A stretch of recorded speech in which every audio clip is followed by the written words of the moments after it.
अस्सलाम वालेकुम। जिन जिन स्टूडेंट्स का फर्स्ट है ना, वो अपना नेम मुझे सेंड करेंगे चैट मैसेज के अंदर।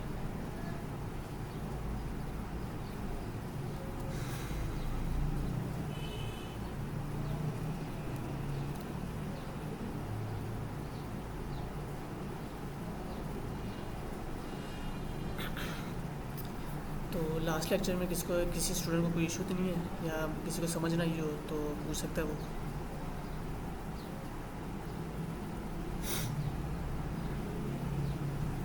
मेरी आवाज़ आ रही है आप लोगों को? जी सर। जी सर आ रही। तो लास्ट लेक्चर में किसी को कोई इशू तो नहीं है? नहीं सर, सब सही था।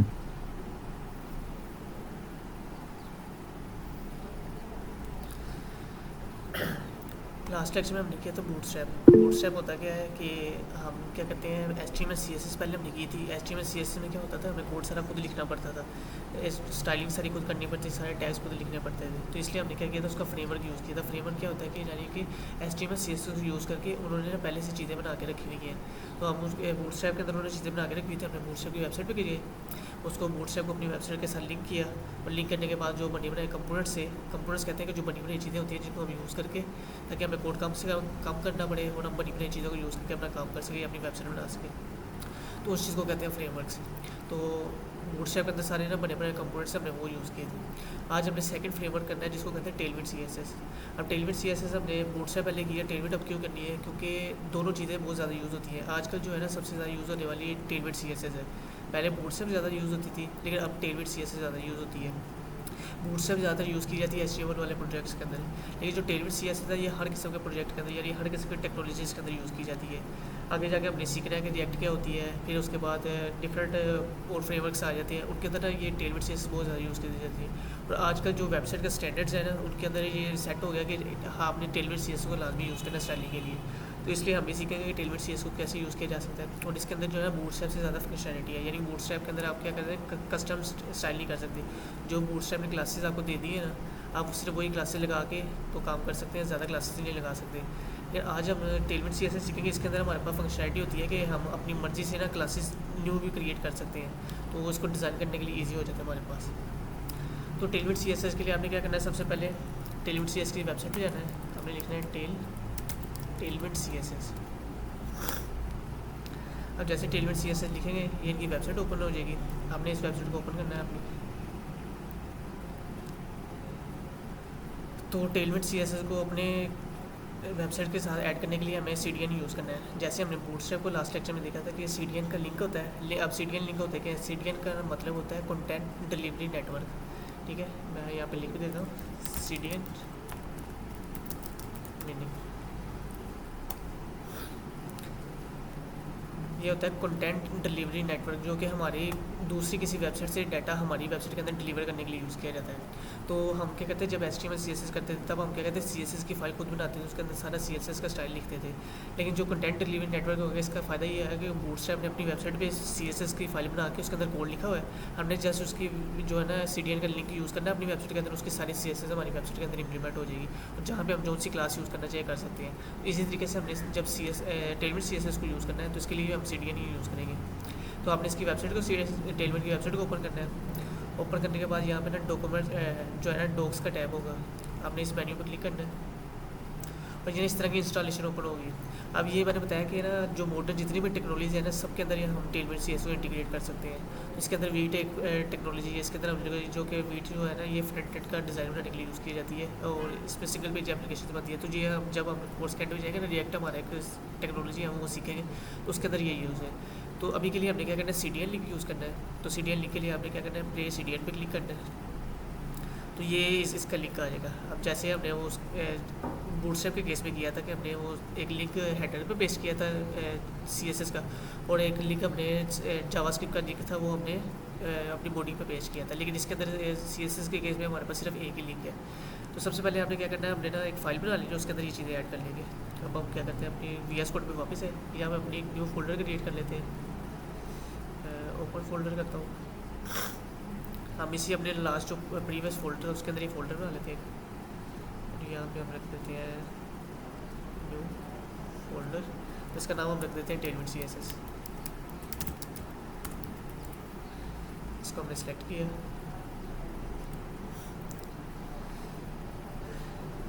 तो ये हमारा फ़ोल्डर ओपन हो गया। अभी इस फोल्डर के अंदर कोई फाइल नहीं है। तो सबसे पहले आपने क्या करना है, HTML की एक फ़ाइल क्रिएट करनी है। क्योंकि मैंने प्रीवियस लेक्चर्स में भी आपको बताया था कि हम अगर CSS के साथ काम करते हैं या किसी भी लैंग्वेज के साथ काम करेंगे तो हमें HTML की फ़ाइल लाजमी बनानी पड़ेगी। क्योंकि जो हमारा ब्राउज़र होता है वो सिर्फ HTML को अंडरस्टैंड करता है, HTML के बाद वो दूसरी लैंग्वेज को अंडरस्टैंड करता है। तो हमने सबसे पहले HTML वाली फ़ाइल लाजमी बनानी होती है। तो हम राइट क्लिक करेंगे, न्यू फाइल क्रिएट करेंगे। यहाँ पे इसका नाम रख देगा हम index.html। अब मैंने एक चीज़ और बताई थी कि जब आपने इंडेक्स वाली फ़ाइल बनानी है या HTML की कोई भी फाइल बनानी है, उसके अंदर HTML का बेसिक स्ट्रक्चर होता है, वो आपने लाजमी लिखना होता है। तो बेसिक स्ट्रक्चर में क्या होता है, सबसे पहले हमने बताना होता है कि डॉक्यूमेंट टाइप क्या है, फिर HTML का टैग लगाना होता है, फिर हेड का टैग और बॉडी का टैग, ये सारे टैग्स लगाने होते हैं आपने लाजमी। और बेसिक स्ट्रक्चर आपने हर वेबसाइट के अंदर लाजमी लिखना होता है। तो वो हमें मैनुअली लिखना पड़ता है। वो ऑलमोस्ट 10 लाइन्स है, यानी कि 10 लाइन्स हमें खुद लिखनी पड़ती है। तो उसको मैंने ईजी सोल्यूशन बताया था। आपने क्या करना है, अपने कीबोर्ड से शिफ्ट और 1 प्रेस करना है। तो ये एक साइन है X, इसको कहते हैं साइन ऑफ एक्सक्लेमेशन। आपने एंटर प्रेस करना है। जैसे एंटर प्रेस करेंगे ये ऑटोमेटिकली जो बेसिक स्ट्रक्चर होगा वेबसाइट का वो लिख देगा आपकी वेबसाइट के अंदर। ठीक है, आप यहाँ से टाइटल अपनी वेबसाइट का चेंज कर सकते हैं। हम टेलविड CSS करें, टेलविड CSS। ठीक है, अब आपने क्या करना है, यहाँ पे CDL लिंक पेस्ट करना है यहाँ। तो पहले हम अपनी टेलविड CSS की वेबसाइट पे वापस आएंगे और यहाँ से आपने क्या करना है, इस लिंक को कॉपी करना है। ये है स्क्रिप्ट का, आपने इस लिंक को कॉपी करना है इधर से और अपनी वेबसाइट के अंदर आगे हेड के अंदर पेस्ट कर देना है। अब मैंने लास्ट चीज़ में बताई थी कि आपने जो स्क्रिप्ट वाला टैग है ना, ये आपको हमेशा बॉडी के अंदर पेस्ट करना होता है। इसको बॉडी में पेस्ट करेंगे तब भी चल जाएगा, इसको हेड के टैग के अंदर भी पेस्ट करेंगे तो ये चल जाएगा। लेकिन बेस्ट सोल्यूशन यही होता है कि आपने इसको बॉडी के अंदर पेस्ट करना होता है, फिर ये अच्छी वर्किंग करता है। लेकिन अगर ये हेड के अंदर भी आप इसको पेस्ट कर देंगे, अभी हमारे पास क्योंकि CSS वाला लिंक नहीं है, हमारे पास सिर्फ एक ही लिंक है टेलविड वाला, तो हमने क्या किया, इसको इधर ऐड कर दिया। ठीक है, अब ना एक चीज़ यहाँ पे होती है कमेंट्स लगाना। तो आप इस कोशिश किया करें जब भी कोड कर रहे हैं तो कोड के अंदर कमेंट्स लगाया करें, ताकि आपको पता हो कि आपने किस लाइन पे क्या किया है। तो हमने क्या किया, ये CSS का टेलविड का CDL लिंक ऐड किया है। तो ये आपने क्या करना है, इसके ऊपर कमेंट लगा देना है। कमेंट लगाने के लिए आपने क्या करना है, ग्रेटर देन का साइन, फिर एक्सक्लेमेशन और डबल डॉट, इस तरीके से लगाएंगे तो आपके कमेंट ऐड हो जाएंगे। कमेंट का फ़ायदा ये होता है कि ये आपके कोड के अंदर लिखा तो रहता है लेकिन इम्प्लीमेंटेशन कुछ नहीं होती, यानी कि आपके कोड के अंदर चेंजेस कुछ नहीं होगी। सिर्फ ये आप अपने आसानी के लिए यहाँ पे लिख देते हैं कि हम इस लाइन पे क्या किया था। तो यहाँ पे हमने टेलविड का CDL लिंक ऐड किया है, टेलविड CSS CDL लिंक। तो ये हमने लिख लिया कि ये नीचे वाली लाइन पे हमने क्या काम किया, तो वो हमने इस मैसेज के अंदर लिख लिया ताकि हमें आइडेंटिफाई करना ईजी हो कि हमने इस लाइन पे क्या किया था। अब इतना काम किया तो हमारी जो है ना वेबसाइट के अंदर टेलविड CSS इंटीग्रेट हो गई है, सिर्फ ये लिंक ऐड करने से ही। अगर मैं इस लिंक को ओपन करता हूँ, इस पर क्लिक किया तो ये हमारे ब्राउज़र पे ओपन हो गया लिंक। तो ये देखिए इसके अंदर ना CSS लिखी है। ये हमारे पास ना CSS के डिफरेंट वेरिएंट्स होते हैं। एक होती है मिनीफाइड CSS, एक होती है यूनिफाइड CSS।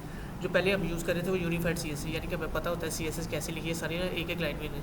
लेकिन ये CSS का एक मिनीफाइड वेरिएंट होता है, वो क्या कहता है CSS को ना इस वे में जो है ना कन्वर्ट कर देता है, जिससे क्या है CSS को रीड करना मुश्किल हो जाता है। तो रीड करना मुश्किल होगा तो फिर कोई आपकी वेबसाइट को CSS कॉपी भी नहीं कर सकता। तो ये सिक्योर वे है। तो उन्होंने क्या किया, ये सारी CSS लिखी हुई है, तो हम इस CSS को अपनी वेबसाइट के अंदर भी यूज़ करेंगे। अब इसके अंदर सारी क्लासेस लिखी हुई है कि किस क्लास से क्या काम होगा। अब आपने क्या करना है, सबसे पहले हम ये इनके एग्जाम्पल दी हुई है, हम यही लगा लेते हैं। ये एक H1 की एग्जाम्पल दी हुई है, हम सेम इस तरह का एग्जाम्पल बना के देखते हैं। आपने वेबसाइट पर वापस आया, यहाँ पर हमने सबसे पहले लगाया एक H1 का टैग लगाया और यहाँ पे हम लिख देते हैं हेलो वर्ल्ड।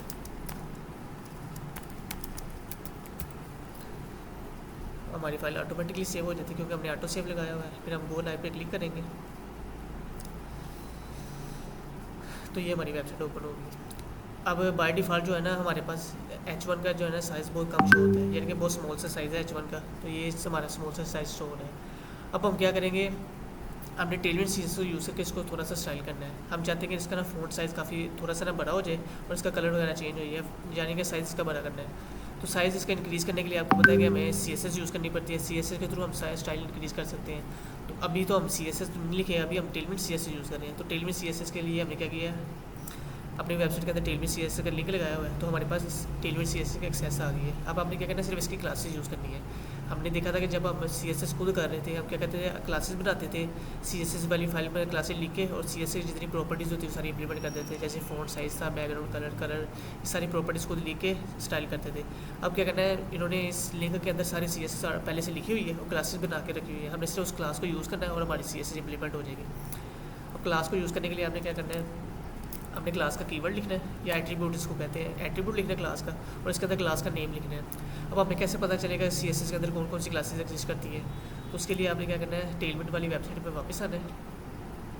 यहाँ पे आने के बाद कोड कॉन्सेप्ट वाला टैब होगा, ये लेफ्ट साइड पे हमारी जो है ना साइड बार है, और यहाँ पे कोड कॉन्सेप्ट है, इसके अंदर सारी अपनी ना स्टाइलिंग लिखी होगी। अब यहाँ पे अगर करेंगे स्टाइलिंग पे क्लिक करेंगे तो यहाँ पे ना सारी CSS की क्लासेस आ जाएंगी। डिस्प्ले वाली हमने डिस्प्ले पढ़ा था, डिस्प्ले ब्लॉक पढ़ा था, डिस्प्ले फ्लेक्स पढ़ा था, पैडिंग क्या होती है, मार्जिन क्या होता है, विड्थ क्या होती है वो सारी कैसे लगाई जा सकती है, तो उनकी ना क्लासेस उन्हें लिखी हुई है। डिस्प्ले के लिए आपने यूज़ करना है फ्लैक्स की, अगर डिस्प्ले फ्लैक्स लगाना है तो जैसे आपने फ्लैक्स लिखना है, फ्लैक्स की क्लास लिखेंगे, डिस्प्ले फ्लैक्स अप्लाई हो जाएगी। पैडिंग लगानी है तो पैडिंग के लिए आपने जस्ट P लिखना है तो वो पैडिंग अप्लाई हो जाएगी।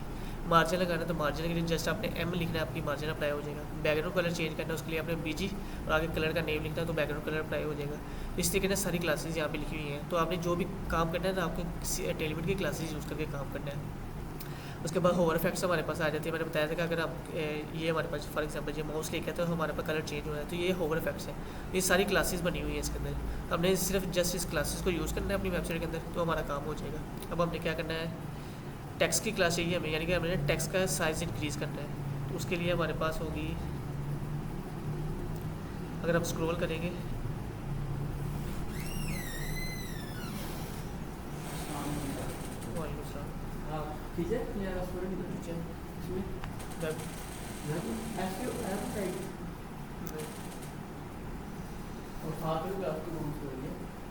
मुस्लिम से अच्छा आप कौन से MS वर्ड से या HTML CSS वो तो उसमें रिकॉर्डिंग में करके वो तो कोडिंग में करके हाँ जी।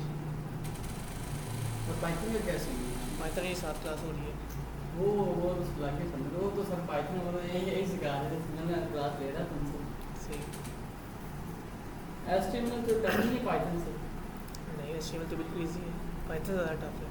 नहीं वो जैसे कि CSS तो पढ़ी थी तो इंटर लेवल में उसमें तो पहले बॉडी होती थी फिर अंदर तो वो सारा काम इसमें है, इसमें भी है इसमें भी सारा है।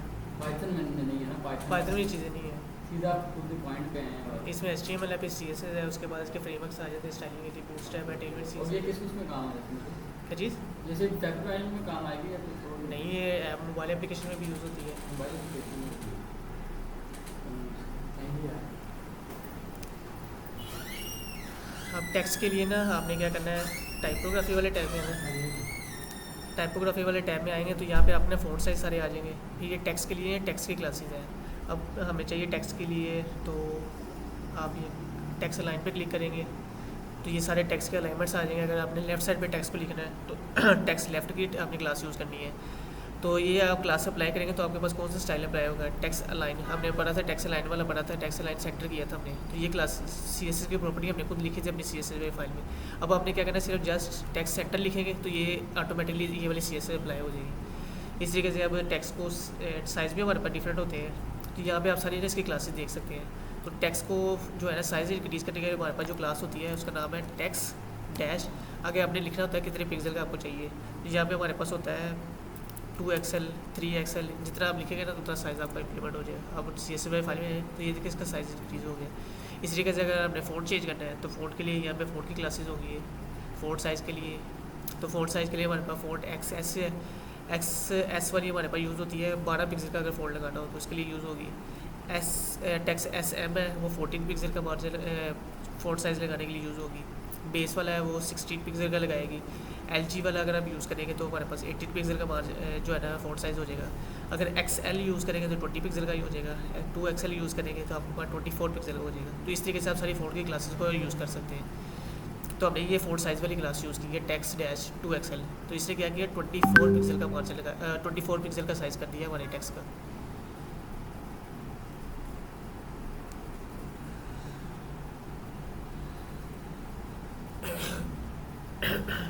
अब फ़ॉन्ट वेट में हमने पढ़ा था कि फ़ॉन्ट का वेट कैसे इंक्रीज़ किया जा सकता है। तो फ़ॉन्ट वेट के लिए हमारे पास क्लासेस हैं। फ़ॉन्ट वेट के लिए हमने यूज़ करनी है, ये बाय डिफ़ॉल्ट होती है ना फ़ॉन्ट 400 होता है हमारे पास।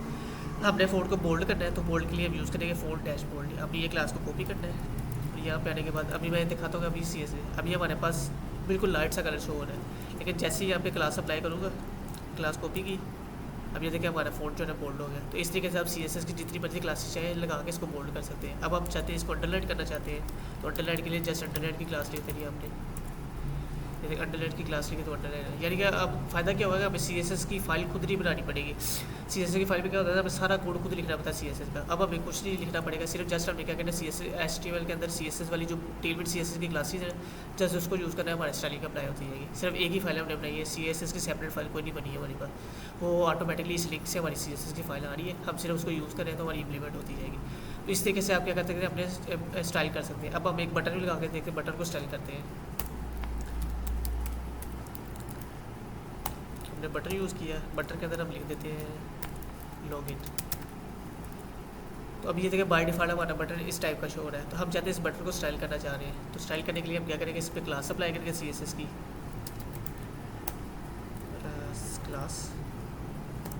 अब क्लास के अंदर अपने सारी क्लासेस लिखनी स्टार्ट करनी है। तो हमने देखा था पैडिंग और मार्जिन होता है कि हम अपनी एलिमेंट्स के अंदर स्पेसिंग ऐड कर सकते हैं। तो अगर हमने एलिमेंट से बाहर स्पेस ऐड करनी हो तो हम मार्जिन यूज़ करते हैं, अगर एलिमेंट के अंदर स्पेस ऐड करनी हो तो हम पैडिंग यूज़ करते हैं। तो उसके लिए हमने CSS की जो प्रॉपर्टीज़ देखी थी वो मार्जिन की थी, हम कंप्लीट मार्जिन लिखते थे, कंप्लीट पैडिंग लिखते थे, फिर हमारी CSS अप्लाई होती थी। लेकिन टेलमेट CSS के अंदर अपना क्लास का फुल नेम नहीं लिखते, हम क्लास का सिर्फ शॉर्ट नेम लिखते हैं। अगर आपने पैडिंग अप्लाई करनी है, आपने जस्ट P लिखना है, पैडिंग अप्लाई हो जाएगी। अब P लिखना है से सिंपल आपकी पैडिंग अप्लाई नहीं होगी, अभी कुछ भी नहीं हुआ। लेकिन P के बाद आपने साथ बताना होता है कि हमें कितने पिक्सल का चाहिए, क्योंकि हमने ना यूनिट देखा था कि जब भी हम विड्थ लगा रहे थे, हाइट लगा रहे थे, पैडिंग लगा रहे थे या बॉर्डर लगा रहे थे, हम साथ यूनिट बताते हैं कि इतने पिक्सल का हमें चाहिए। क्योंकि हमारे पास जो होती है, हमारे कंप्यूटर की जो स्क्रीन्स होती है ना, सारी पिक्सल के अंदर काउंट की जाती है। तो हर पिक्सल का हमने मार्जिन पिक्सल की यूनिट हमने यूज़ करके इसको बताना होता है कि इतने पिक्सल का हमें यूनिट चाहिए, कि पैडिंग इतने पिक्सल की चाहिए, मार्जिन इतने पिक्सल। अब यहाँ पे आप लगा देना है P डैश लगा के, इसके बाद आपने बताना है कि आपको कितने पिक्सल का चाहिए। अपना बाय डिफ़ॉल्ट होता है यहाँ पे 1 का मतलब होता है आपने 16 पिक्सल है, तो ये एक ना यूनिट बाय डिफ़ॉल्ट में डिज़ाइन किया हुआ है। अगर 1 लगाएगा तो 16 पिक्सल की आपके ना पैडिंग आ जाएगी। अब ये थोड़ी सी स्पेस ऐड हो गई है। अब ये विजुअल नहीं है, क्योंकि विजिबल नहीं है, क्योंकि हमने ना इसका कलर वगैरह चेंज नहीं किया हुआ। कलर वगैरह चेंज करके देखते हैं, फिर इसके ना ज़्यादा विजुअल हो जाएगी। अब मैं इसको थोड़ा सा इंक्रीज़ करके ना 32 पिक्सल कर देता हूँ। अब ये देखें साइज़ थोड़ा सा स्पेसिंग है ज़्यादा हुई है। सबसे पहले इसका बैकग्राउंड कलर चेंज करते हैं। तो बैकग्राउंड कलर की जो हमने CSS की प्रॉपर्टी देखी थी वो थी बैकग्राउंड कलर, और उसके बाद उसका नेम लिखते थे। लेकिन टेलमेट CSS के अंदर हमने जब बैकग्राउंड कलर चेंज करना है, हमने जस्ट लिखना है BG यानी कि बैकग्राउंड, उसके बाद कलर का नेम लिख देते हैं कि कौन से कलर का चाहिए आपको। मुझे अगर चाहिए ब्लैक कलर का, मैंने ब्लैक लिखा, तो ये देखिए ब्लैक कलर का बैकग्राउंड ऐड हो गया। अब क्योंकि हमारे पास जो टेक्स्ट का उसका कलर भी ब्लैक था और बैकग्राउंड में हमारे पास ब्लैक था, तो वो ना सही से शो नहीं हो रहा। तो आपने क्या करना है, जब बैकग्राउंड कलर ब्लैक यूज़ करना है तो टेक्स्ट का कलर आपने वाइट यूज़ करना है, या कोई और भी यूज़ कर सकते हैं जो ब्लैक के ऊपर विजिबल हो।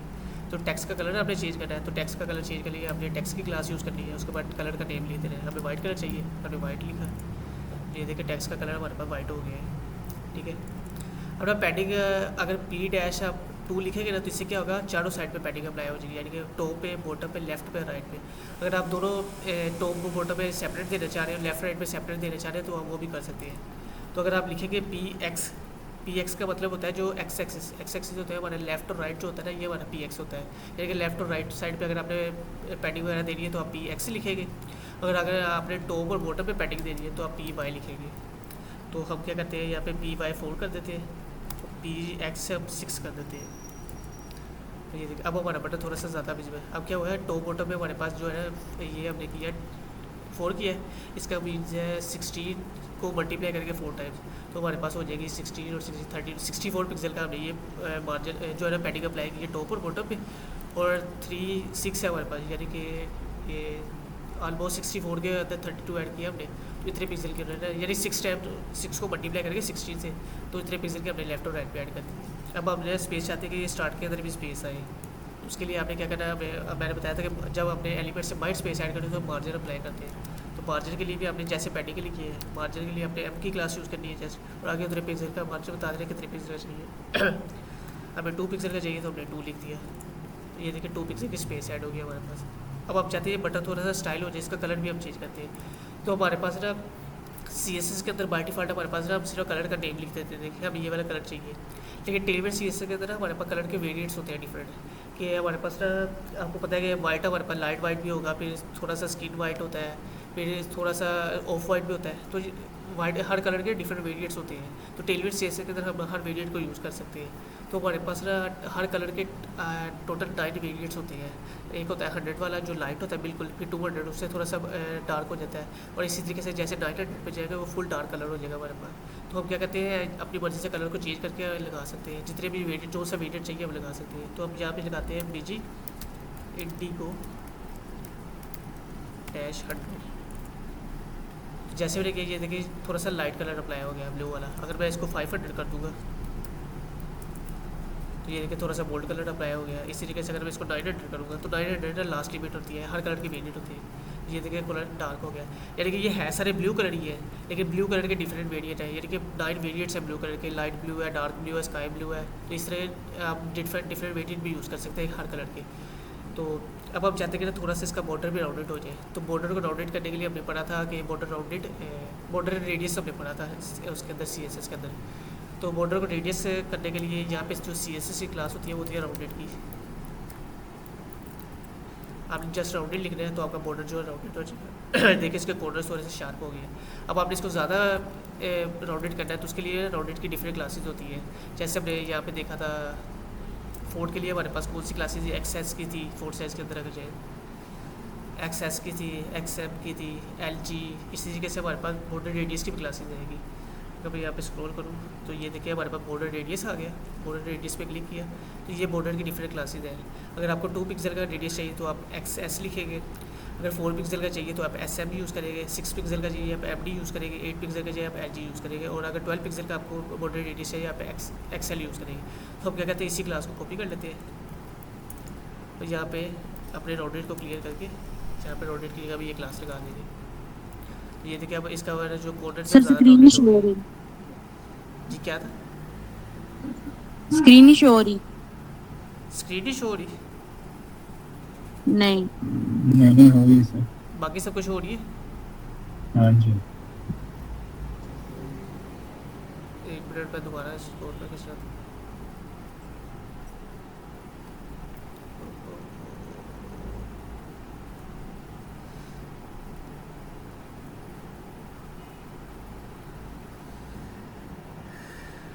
अब शो हो रही है स्क्रीन।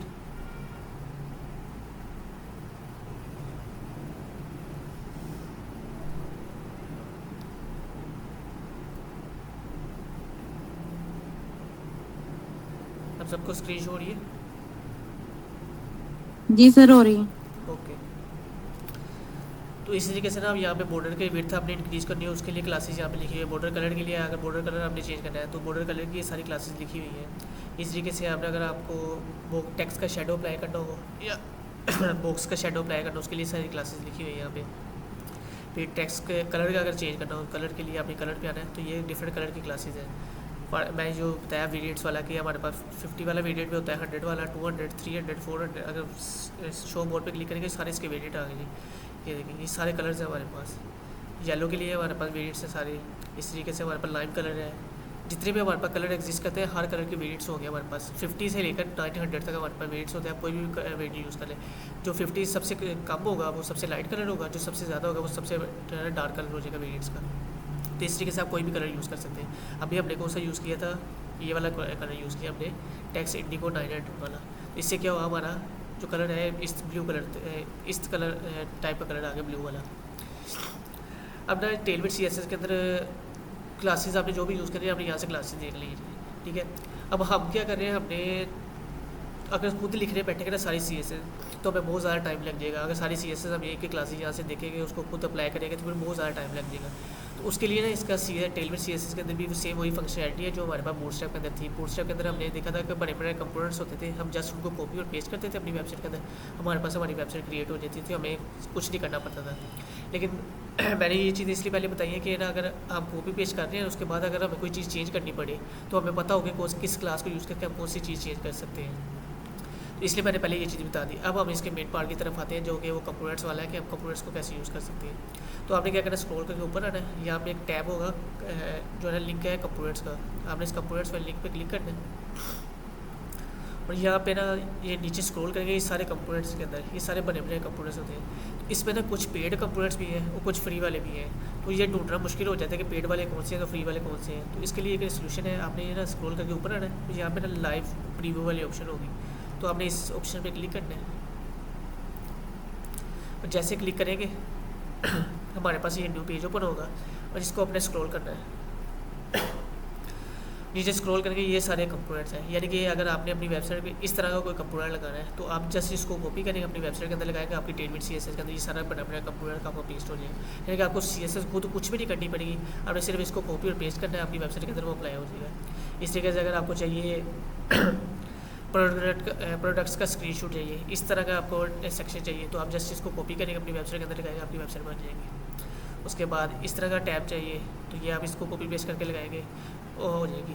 तो हमने CSS क्लासेस पहले इसलिए देखी है कि अगर इसके अंदर कुछ चेंज करनी पड़े तो वो हम कैसे कर सकते हैं, तो इसलिए हमने पहले क्लासेस देख ली।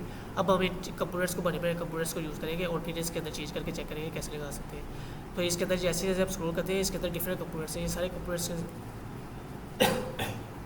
ये सारे कंपोनेंट्स के अंदर बने बनाए हुए हैं, पहले से पड़े हुए हैं। अगर आपको प्राइसिंग वाला चाहिए तो आप ये वाला कॉपी कर सकते हैं कंपोनेंट। फिर अगर आपको चाहिए है जो हमारे पास था हीरो सेक्शन, मैंने बताया था हीरो सेक्शन कैसे लगाते हैं, उसके लिए आप इसको कॉपी कर सकते हैं। इस तरीके से अगर ये आपको चाहिए न्यूज़लेटर वाला चाहिए मैसेज वाला, तो आप ये कॉपी कर सकते हैं। ये वाला सेक्शन है, तो हम स्टार्ट करते हैं सबसे पहले नैप बार से कि नैप बार ये देखें, ये कॉन्टैक्ट फॉर्म भी सारा बनाया पड़ा हुआ है इसके अंदर। तो हम स्क्रॉल करते हैं सबसे पहले, और ये हमारे पास एक नैप बार है, ये फ्लोटिंग टैब बार इसको कहते हैं। ये देखें, इस पर क्लिक किया तो ये हमारे पास टैब आ जो सारे बटन हैं। फिर सेंटर में हमारे पास टैब बार है, राइट साइड पे बटन है और लेफ्ट साइड में हमारे पाइकन लगा है। तो हमने अगर ये वाला टैब बार यूज़ करनी है अपनी वेबसाइट की तरफ, क्या करेंगे, आपने जस्ट क्या करना है, यहाँ से HTML सेलेक्ट करना है, तो यहाँ से अपना रिएक्ट वगैरह ये तीनों चीज़ों के अंदर वर्किंग कर सकती है। तो अभी हम HTML के अंदर काम करें तो हमने HTML सेलेक्ट करना है और ये हमारे पास कॉपी का बटन होगा। आपने क्या करना है, जस्ट इस बटन पर क्लिक करना है तो ये कॉपी हो जाएगा कोड हमारे पास।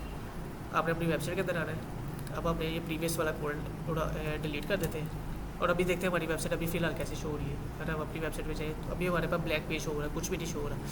अब हम क्या करेंगे, यहाँ पे आकर ना पेस्ट करेंगे। तो मैंने बताया कि आपने जैसे मैंने ऊपर कमेंट ऐड किया ना कि इस लाइन पे हमने क्या किया है, तो आपने कमेंट ऐड कर लेने हर लाइन के ऊपर कि आपको पता होगा इस लाइन से नीचे आपने जो कोड किया है उस कोड में क्या है।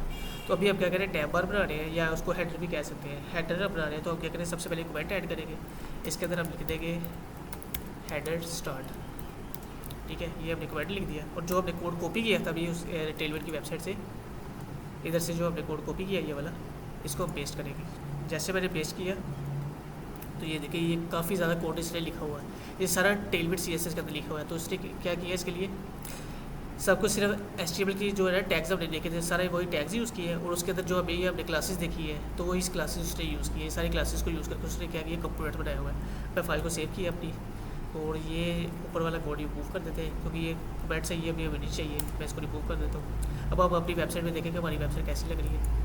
और जैसे मैं वेबसाइट में वापस आया तो ये देखें हमारी वेबसाइट के ऊपर जो है टैब बार अप्लाई हो गई है। तो ये देखें बूटस्ट्रैप के अंदर टैब बार हमारे पास और टाइप की थी, लेकिन टेलमेट CSS के अंदर हमारे पास टैब बार और टाइप की है। अब ये देखें थोड़ी सी प्यारी लग रही है टैब बार। इसके अंदर ये देखें ये ड्रॉप डाउन भी आ गया हमारे पास, ये थोड़ा सा इशू है इसलिए ये ड्रॉप डाउन इधर शो हो रही है। तो इसको नेक्स्ट लेक्चर्स में अगर चाहिए होगा तो उस पर फिक्स कर लेंगे, वरना इसको जरूर अगर आप इसको नहीं यूज़ करना चाहते आप इसको रिमूव भी कर सकते हैं। अब यहाँ पे आइकन अगर चेंज करना हो तो यहाँ पे आप आइकन भी चेंज कर सकते हैं अपना। आपने यहाँ पे न्यू पेजेस ऐड करने हैं, आप पेजेस भी ऐड कर सकते हैं। यहाँ पे अपने न्यू बटन्स ऐड करने हो, बटन्स भी ऐड कर सकते हैं। तो अभी हम यहाँ पे बटन्स 2 न्यू बटन ऐड करके देखते हैं इसको रिमूव करके। तो बटन ऐड करने के लिए हमने क्या करना है, अपने कोड में वापस आएंगे और अब हमने जो चीज़ें सीखी है ना, क्लासेस सीखी है, तो अब वो हमें चाहिए होगी। अगर हम जस्ट कॉपी पेस्ट करेंगे और अपनी वेबसाइट में काम तो हो गया है, लेकिन जब अपनी कुछ चीज़ चेंज करनी होगी तो वो हमें नहीं पता चलेगा। इसलिए हमने पहले क्लासेस सीखी है कि अपने टेलमेट CSS की क्लास को कैसे यूज़ करके चेंजेस कर सकते हैं। अब हम आके अपने कोड में वापस आएंगे और हमारे बटन का नाम यहाँ पे क्या, लॉगिन। तो हमने अपने कोड में आकर यहाँ पे ढूंढ रहे हैं कि अब लॉगिन वाला बटन किस जगह पे लगा हुआ है। चलिए लॉगिन पेज भी हम क्रिएट कर लेते हैं। अभी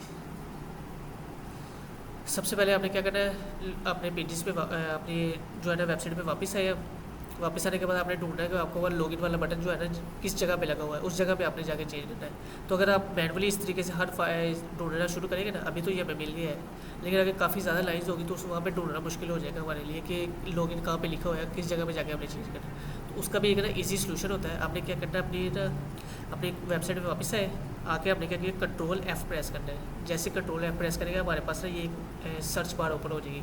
यहाँ पे आप जो भी चीज़ लिखेंगे तो आप पूरे कोड के अंदर से वो चीज़ सर्च कर सकते हैं। अब जैसे मैंने लॉगिन लिखा, लॉगिन हमारे पास था इस तरीके से, मैंने लॉगिन लिखा, उसे बता दिया मेरे पास ना एक रिस्पॉन्स आया। तो मैं एरो पे क्लिक करूँगा नीचे वाले में, जैसे मैं एरो पे क्लिक करूँगा वो क्या करें, मुझे इस एलिमेंट पे ले आएगा। जैसे मैं इसको स्क्रॉल करता हूँ ऊपर आया, मैंने दोबारा एरो पे क्लिक किया तो क्या करें, मुझे उस पॉइंट पे ले गया जिस पॉइंट पे हमारा वो लॉगिन लिखा हुआ था। अब हमने क्या करें, ये लॉगिन वाला बटन ये लगा हुआ है, एक लिंक लगा हुआ है, तो हमने इसको रिमूव करके यहाँ पे लॉगिन वाला बटन लगाना है। तो हम क्या करेंगे, इस पूरे जो है ना HTML वाले एंकर टैग को रिमूव किया, यहाँ पे अब हम बटन लगाएंगे अपना। सबसे पहले आपने क्या करना है, बटन लगाना है और इसके अंदर हम लिख देते हैं लॉगिन। ठीक है, अब लॉगिन लिखा हमने, तो अभी लॉगिन भी हमारे पास शो नहीं हो रहा, शो हो रहा है लेकिन इसका कलर दे देंगे, ये ब्लैक कलर है, तो ब्लैक कलर की वजह से वो शो नहीं हो रहा। अब हम इसको थोड़ा सा स्टाइल करेंगे, फिर हम देखेंगे कैसा लगता है बटन। फिर हम क्या करेंगे, सबसे पहले CSS की क्लासेस अप्लाई करनी है हमने, क्लास और वही पैडिंग वाली हम लगाएंगे px-3 py-4, यहाँ पे हम 4 कर देते हैं और यहाँ पे हम 2 कर देंगे। ठीक है, उसके बाद हमारा कलर भी हमें चेंज करना है, तो टेक्स्ट का कलर हमें करना है वाइट, तो बैकग्राउंड कलर हमें रखना है PG-ग्रे रख देते हैं। अगर हम इंडिगो रखते हैं, वो ब्लू वाला ही, इंडिगो 700 रख देते हैं। उसके बाद हमें चाहिए यहाँ पे फ़ॉन्ट का साइज़ अपने थोड़ा सा इंक्रीज़ करना है, तो फ़ॉन्ट सेमी बोल्ड कर देते हैं हम इसको, फ़ॉन्ट को बोल्ड।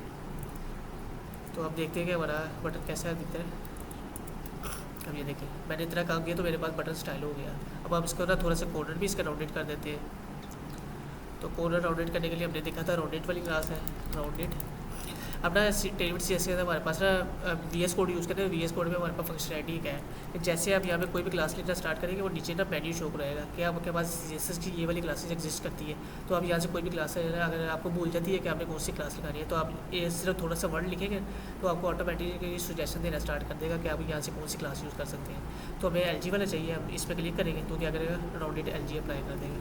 हमें वेबसाइट में वापस आया तो ये कि हमारे वेबसाइट का जो है लॉगिन बटन भी अप्लाई हो गया। अब इसके साथ हम एक न्यू बटन बना देते हैं, रजिस्टर वाला। तो उसके लिए हम क्या करेंगे, इसी को कॉपी करेंगे नीचे और इसी को पेस्ट किया नीचे, और यहाँ पे कलर इसका चेंज कर दिया, टेक्स्ट चेंज किया पहले। तो अभी हमारे पास रजिस्टर, हम इसका कलर चेंज करना चाह रहे हैं, तो हमारे पास कलर इसका कर देते हैं, ग्रे कलर कर देते हैं। तो मैंने बताया कि हर कलर के हमारे पास वेरिएंट्स होते हैं, तो हमें सिर्फ कलर का नेम चेंज करना है और वेरिएंट उसका वैसे रहने दें। वेरिएंट आप जो सा कलर यूज़ करते हैं, इसके यानी कि 50 से लेकर 900 तक कोई भी वेरिएंट आप यूज़ करते हैं। मैंने जैसे किया तो ये देखिए हमारे पास ग्रे कलर आ गया। अब इसके अंदर स्पेस भी ऐड करनी है हमने, तो स्पेस के लिए हम यहाँ करेंगे, अब हमें सिर्फ स्पेस चाहिए लॉगिन वाले बटन के लेफ्ट साइड पे।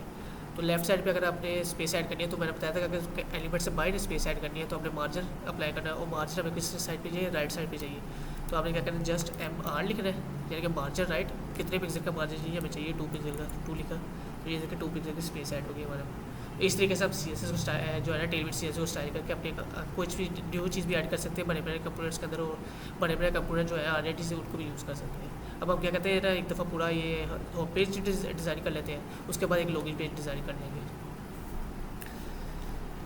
अब टेलमेंट में वापस आए, अब हमें चाहिए जो हमने ऊपर देखा था वो सेक्शन वाला, ये वाला सेक्शन, ये हमें पसंद आता है, हीरो सेक्शन। हम ये लगाना चाह रहे हैं। आपने क्या करना है, हीरो सेक्शन पे जैसे इसको कॉपी किया, यहाँ से कॉपी करने के बाद आपने जो कमेंट लगाया था ना, आपने उस कमेंट पे जाना है। हमने सबसे पहले ऊपर कमेंट लगाया था हेडर स्टार्ट वाला, तो आपने क्या करना है, हमारे पास हेडर का टैग होता है।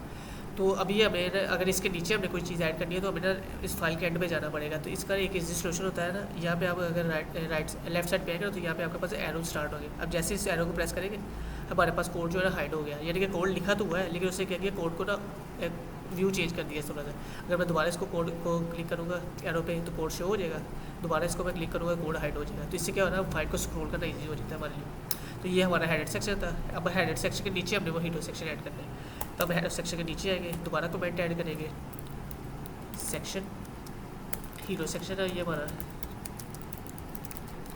अब इसके एंड पे आके हम हीरो सेक्शन ऐड करते हैं। अब हमने कोड कॉपी किया था वहाँ से, दोबारा यहाँ से कॉपी कर लेते हैं, हीरो सेक्शन को कॉपी किया और जस्ट यहाँ पे आके पेस्ट कर दिया, फाइल को सेव किया। अब अपनी वेबसाइट पे वापस आए तो ये देखिए हमारे पास हीरो सेक्शन भी अप्लाई हो गया हमारे पास। अब इसके अंदर कोई टेक्स्ट चेंज करना हो, जैसे हमने ये बटन चेंज किया है, इसी तरीके से आप जो सी मर्जी चीज़ चेंज करना चाहिए आप कर सकते हैं। कलर चेंज करना हो, टेक्स्ट चेंज करना हो, उसका बैकग्राउंड इमेज चेंज करनी हो, सब कुछ चेंज किया जा सकता है। तो अब हम थोड़ा सा और कंपोनेंट इनको यूज़ करते हैं। अब हमें चाहिए ये कॉन्टैक्ट वाला फॉर्म चाहिए हमें, तो हम क्या करते हैं कॉन्टैक्ट फॉर्म को ऐड करते हैं। तो हम सिर्फ यहाँ पे क्लिक करेंगे कोड पे, कोड कॉपी हो गया हमारा। अब यहाँ पे हमारा सेक्शन एंड हो रहा है इस जगह पे, ठीक है। अब हम दोबारा आए, यहाँ से क्लोज़ किया तो ये हीरो सेक्शन भी हमारा क्लोज हो गया। न्यू कमेंट ऐड किया हमने और यहाँ पे हमारे पास क्या चीज़ कॉन्टैक्ट फॉर्म ऐड कर रहे हैं अब, तो हम लिखेंगे कॉन्टैक्ट फॉर्म और यहाँ पे इसको पेस्ट किया। जैसे पेस्ट किया अपनी वेबसाइट पे वापस है, तो ये देखिए हमारी वेबसाइट पे जो है ना कॉन्टैक्ट फॉर्म भी अपलोड हो जो है ना ऐड हो गया। तो इस तरीके से कॉन्टैक्ट फॉर्म भी ऐड कर सकते हैं। अब लॉगिन फॉर्म ऐड करना है, उसके लिए जस्ट आपने सिर्फ इसी को कॉपी पेस्ट करना है, आपको लॉगिन फॉर्म भी ऐड हो जाएगा। तो मैं अगर आता हूँ देखते हैं कि लॉगिन फॉर्म हमारे पास कोई एग्जिस्ट करता है कि नहीं। अगर नहीं करता तो फिर हम खुद बना लेंगे लॉगिन फॉर्म को।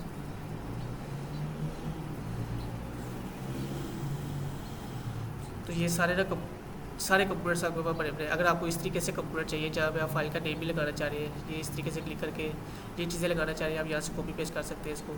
फिर इस तरीके से आपको ड्रॉप डाउन चाहिए तो आप ये वाला कंप्यूटर लगा सकते हैं। फिर अगर ये देखिए ये रहा हमारा लॉगिन फॉर्म आ गया है। अगर आपको लॉगिन फॉर्म चाहिए आपने क्या करना है, जैसे इसको कॉपी पेस्ट करना है, आपका लॉगिन फॉर्म इम्प्लीमेंट हो जाए। तो हम क्या करते हैं ना न्यू फाइल बनाते हैं इसके अंदर। पहले ये हमने न्यू फाइल क्रिएट की, इसका नाम हम रख देते हैं login.html। इसके अंदर सबसे पहले आपने बेसिक स्ट्रक्चर लिखना है इसका। बेसिक स्ट्रक्चर के लिए हमने एक्सक्लेमेशन लिखा, तो हमारा ये अप्लाई। अब हम यहाँ पे टेलविट CSS को भी ऐड करना है, क्योंकि जितनी भी HTML की फाइल होगी सब फाइल्स के अंदर आपने टेलविट का लिंक ऐड करना है। अगर टेलविट का लिंक ऐड नहीं करेंगे आप तो आपकी टेलविट CSS अप्लाई नहीं होगी। तो सबसे पहले हम यहाँ पे टेक्स्ट को चेंज कर लेते हैं लॉगिन फॉर्म। तो टेलविट का लिंक आप उसकी वेबसाइट पे कॉपी कर सकते हैं। आप इस आपने फाइल के अंदर पहले से लिखा हुआ था, आप यहाँ से कॉपी कर लेंगे इसको। तो यहाँ पे हमने इतना काम कर दिया। अब हमें क्या कीजिए लॉगिन वाला फॉर्म चाहिए। तो लॉगिन फॉर्म के लिए हम क्या करेंगे, जैसे इसको कोड को कॉपी कर लेंगे, यहाँ से सिंपल कॉपी किया यहाँ से, और यहाँ पे आके हमने कमेंट ऐड कर दिया कि ये हमारा है लॉगिन फॉर्म है। यहाँ पे उसको पेस्ट कर दिया, फाइल को सेव किया तो हमारे पास लॉगिन फॉर्म भी आ गया। अब लॉगिन फॉर्म अब हमारे पास कैसे आएगा, हम इस पेज पे कैसे शो कर सकते हैं। तो हम क्या कहते हैं यहाँ पे एक न्यू ये वाला बटन है, इस बटन के क्लिक पे हम उसे उधर ले जाते हैं। तो आपको मैंने बताया था कि जब भी हमें लिंक्स लगाने हो तो लिंक्स के लिए हम क्या कहते हैं एंकर टैग यूज़ करते हैं। तो अभी ये हमारे पास क्या है, ये बटन है हमारे पास, तो बटन को हम चेंज करके एंकर टैग बनाएंगे। तो एंकर टैग बनाने के लिए हम क्या करेंगे, अपनी HTML वाली फाइल पे वापस आए। तो हमारा वो लॉगिन वाला बटन किधर लगा होता है वो कैसे हमने देखना है। तो मैंने सिंपल आपको ये बताया कि आपने कंट्रोल एफ प्रेस करना है। तो यहाँ पे आप जो चीज़ आपको सर्च करनी है आपसे उस चीज़ का नेम लिखेंगे। हमें चाहिए लॉगिन, हमने लॉगिन लिखा तो वो ऑटोमेटिकली हमें उस पर जो है ना टैग बटन के ऊपर ले गया।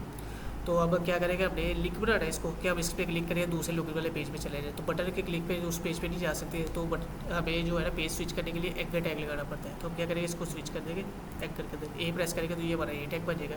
और ए टैग के अंदर हमने लिंक ऐड करना होता है, जिस लिंक पे हमने जाना है। तो उसके लिए हम क्या करेंगे, उसके लिए एक एट्रीब्यूट होता है href वाला, जो हमने HTML के अंदर देखा था। तो हमने href लिख रहे हैं, इसके अंदर उस फाइल का लिंक ऐड कर देना है। तो हमारी फाइल का नेम था ./, लिखा, उसने फाइल बता दी कौन सी है, तो लॉगिन वाली फाइल है। हमने login.html लिखा, पेज को रिफ्रेश किया। अब जैसे मैं लॉगिन वाले बटन पर क्लिक करूँगा तो ये उस पेज पे जाना चाहिए, लेकिन ये जा रहा है। इसका वजह ये है कि ना मैं अगर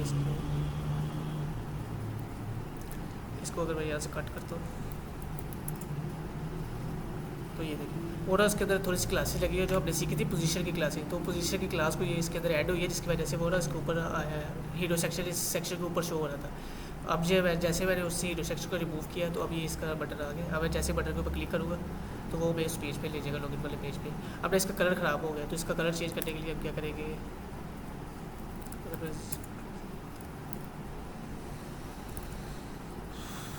लॉगिन वाले पेज पे वापस है।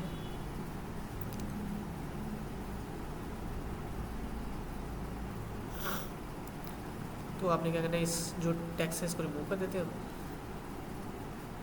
ओके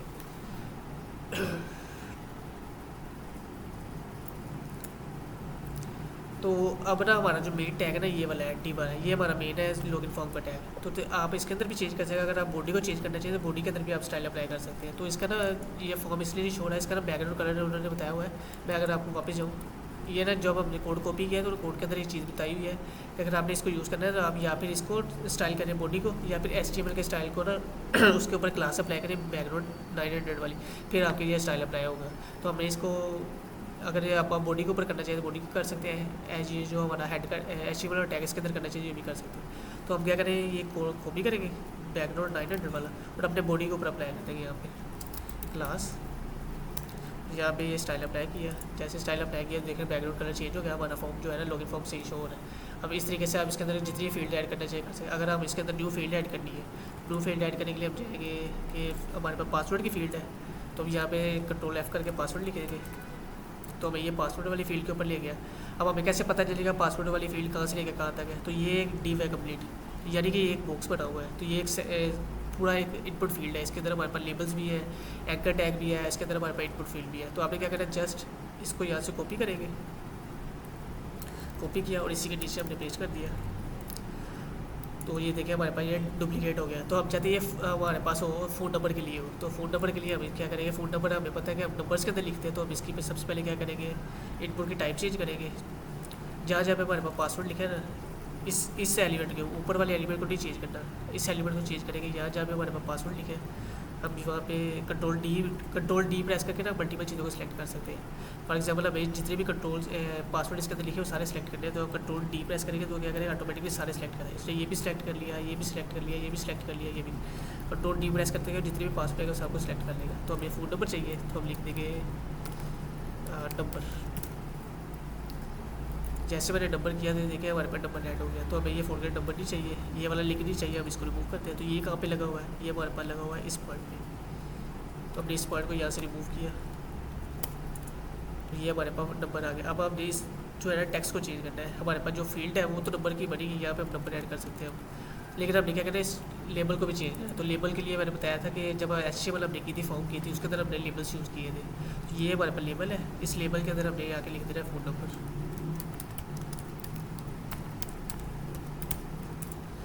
मैंने फ़ोन नंबर लिखा तो मेरे पास ये लेबल चेंज हो गया। तो इस तरीके से आप क्या कहते हैं, बड़े बड़े कंप्यूटर्स को यूज़ करके उसके अंदर अपनी जितनी मर्जी चीज़ें ऐड करनी हो आप ऐड कर सकते हैं। तो अब हमने क्या कहा, बड़े बड़े कंप्यूटर्स को यूज़ किया, उसके अंदर न्यू चीज़ें ऐड की, तो हमारे पास जो है ना हमारा लॉगिन वाला फॉर्म बन गया। अब थोड़ा सा और देखते हैं कि ड्यूट है हमारे पास जो है ना चीज़ें यूज़ करके देख लेते हैं।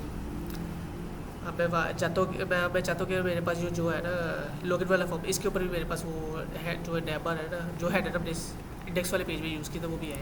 तो उसके लिए आप टेलमेंट की वेबसाइट पे जाके भी कॉपी कर सकते हैं, और अगर आप चाहें तो ये हमारे पास इसके अंदर हमने जो है ना इंडेक्स वाली फाइल के अंदर हमने ऑलरेडी हेडर लगाया हुआ था, तो हम यहाँ से कॉपी कर सकते हैं। आपने एरो पे क्लिक करना है, क्लोज हो जाएगा, इस एरो पे क्लिक किया, इस एरो पे, तो आपने क्या करना है, जस्ट इस हेडर वाले को कॉपी कर लेना है। हेडर वाला जितना भी कंटेंट होगा इसे सारा कॉपी करेंगे हम यहाँ से।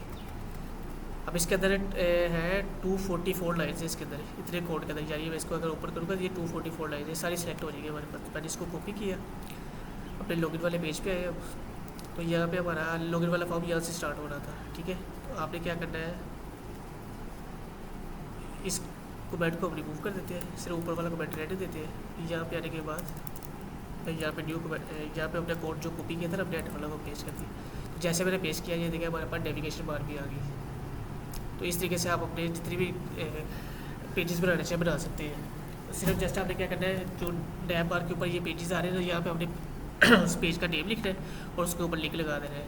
तो जैसे लिंक पे क्लिक करेंगे वो दूसरे पेज पे चला जाएगा। तो अब हम चाहते हैं कि यहाँ पे हमारे पास एक ना होम पेज का, होम पे क्लिक करें तो वो इंडेक्स पेज पे वापस चला जाए, अगर लॉगिन पे क्लिक करें तो लॉगिन पेज पे वापस आ जाए। अभी लॉगिन पेज पे क्लिक करोगे वो कहीं भी जाए, क्योंकि हम ऑलरेडी लॉगिन पेज के ऊपर है। तो आपने क्या करना है, हमारे पास अब हमने क्या कहते हैं लॉगिन वाले पेज के ऊपर हेडर वो लगाना है, होम पेज लगाना है। तो क्या कहते हैं, लॉगिन वाले पेज के ऊपर जो हमने हेडर कॉपी किया है इस हेडर के अंदर आएंगे। और यहाँ पे आने के बाद हमने ढूंढना है कि हमारे पास ये कंपनी किधर लिखा हुआ है। तो कंपनी की ढूंढने के लिए आप क्या करेंगे, कंट्रोल F प्रेस करेंगे, तो यहाँ पर लिखेंगे कंपनी। तो ये हमारे पास कंपनी आ गया। तो आपने ये हमारे पास क्या है, फीचर वाला आ रहेगा, ये फीचर आ गया। मार्केट प्लेस वाला है, ये मार्केट प्लेस आ गया। कंपनी वाला लिंक है तो कंपनी वाला लिंक आ गया। तो आप यहाँ पे क्या करें, जस्ट एक न्यू लिंक ऐड कर दे रहे हैं, इसी को आप कॉपी पेस्ट कर लेते हैं। तो इसके अंदर आपने लिख देना होम, तो यहाँ पे होम का लिंक लगा देंगे हम, ./index.html हमें लगाया। तो ये देखिए हमारे पास होम पेज के ऊपर आ गया। जैसे मैं इस पर क्लिक करूँगा तो ये होम पेज पे चला जाएगा। तो दोबारा जब लॉगिन वाले पे क्लिक करोगे तो वो लॉगिन पेज पे चले जाए। तो ये भी मैंने बताया कि वो जो पोजीशनिंग है उसकी वजह से इशू आ रहा है, तो हम उसको भी रिमूव, तो नीचे वाला सेक्शन है इसके ऊपर पोजीशन लगी हुई है, इसलिए जो उस सेक्शन के ऊपर आ रहा है तो बटन हमारे जो क्लिकेबल नहीं है। अगर मैं नीचे वाले सेक्शन को रिमूव करूँगा ये बटन क्लिक हो जाएगा। मैं फॉर एग्जाम्पल इसको रिमूव कर ही देता हूँ। देखो ये वाला सेक्शन है, इसके अंदर ये देखें पोजीशन लगी हुई है, पोजीशन रिलेटिव की, तो इस वजह से इशू कर रहा है, हमारा बटन क्लिक नहीं हो रहा। तो अगर मैं इस सेक्शन को रिमूव कर देता हूँ तो अभी भी हमारा बटन नहीं क्लिक हो रहा, क्योंकि हमारे जो कॉन्टैक्ट फॉर्म है इसके ऊपर भी पोजीशन लगी हुई है, ये आइसोलेटेड है ये पोजीशन है। ठीक है, मैं इसको भी रिमूव कर देता हूँ। हम क्या कहते हैं न्यू पेज, सेपरेट पेजेस बना के उस पर बड़ी सारा काम कर लें। ये देखिए अब ये हमारा होम पेज है, होम पेज के ऊपर लॉगिन बटन है, लॉगिन बटन पे क्लिक किया तो ये हमारा लॉगिन वाला पेज आ गया, और लॉगिन वाले पेज के ऊपर हमारे पास ये होम शो हो रहा है। अगर आपने होम पेज पे भी ये सारे लिंक्स ऐड करने हैं तो आपको क्या करना पड़ेगा, सारी जितनी भी आपने पेजेस के अंदर हैंडल लगाए हुए सब हैंडल्स के अंदर आके जाके आपको ये यहाँ पे ऐड करना पड़ेगा होम वाला। ठीक है, अब आप क्या करें, पुराने पेजेस को सारे को रिमूव कर देते हैं। ये जो हमें जो साइड बार है ये हमें नहीं चाहिए, जो ड्रॉप डाउन है हमें जस्ट चाहिए कि होम पेज का चाहिए, कॉन्टैक्ट का चाहिए, लॉगिन का चाहिए और रजिस्टर का चाहिए, ये सारे पेजेस चाहिए। तो हम क्या कहते हैं इस सारे को रिमूव करते हैं और न्यू पेजेस ऐड कर लेते हैं। आपने क्या करना है, होम पेज पे आए हमारे पास ये ना होगा ओवरव्यू, ये जो हमारा शो हो रहा है ना इस तरीके ड्रॉप डाउन, इसको हम कहते हैं पॉपअप। तो आपने पॉपअप के लिए ये पॉपअप का टैग लगा होगा, आपने क्या करना है सिर्फ इस पॉपअप को रिमूव कर देना है। इसमें सबसे पहले कंपनी को ढूंढ लेते हैं, ये हमारे पास कंपनी है। तो आपने क्या करना है, ये पॉपअप के अंदर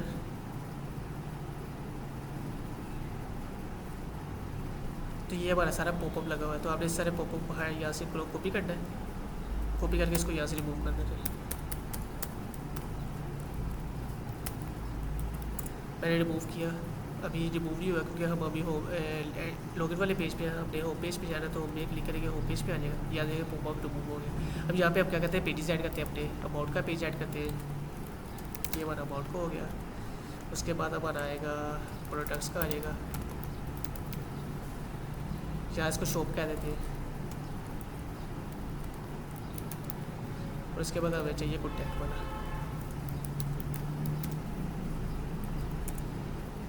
ठीक है, यहाँ पे एक होम पेज भी कर देते हैं ऐड, हम इसी को कॉपी करके सारे को और इसके ऊपर ही पेस्ट कर देंगे होम। तो होम पेज हमारे पास पहले से एग्जिस्ट करता है, तो अब यहाँ पे लिख देंगे /index.html।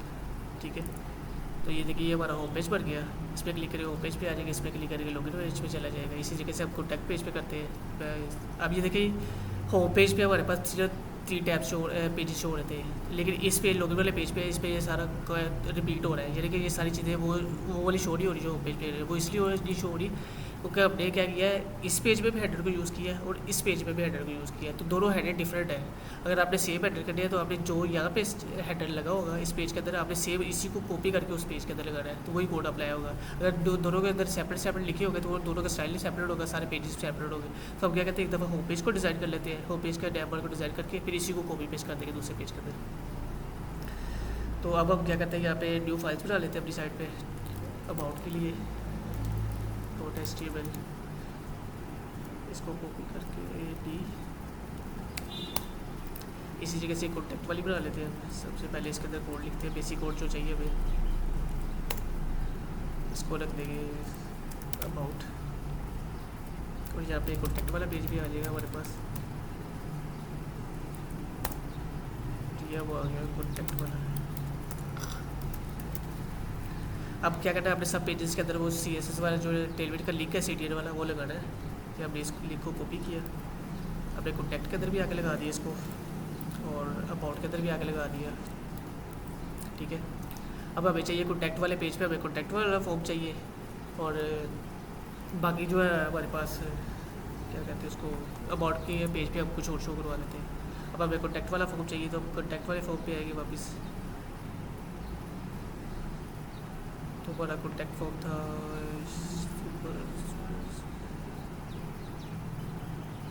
ये था हमारा कॉन्टैक्ट फॉर्म, हमने इसको कॉपी किया यहाँ से। कॉपी करने के बाद अब कॉन्टैक्ट वाले पेज पे आए और यहाँ पे आके बॉडी की तरफ हमने इसको पेस्ट कर दिया कॉन्टैक्ट फॉर्म। और इसको कॉन्टैक्ट फॉर्म लगाने के लिए आपको बैकग्राउंड कलर भी चेंज करना पड़ेगा।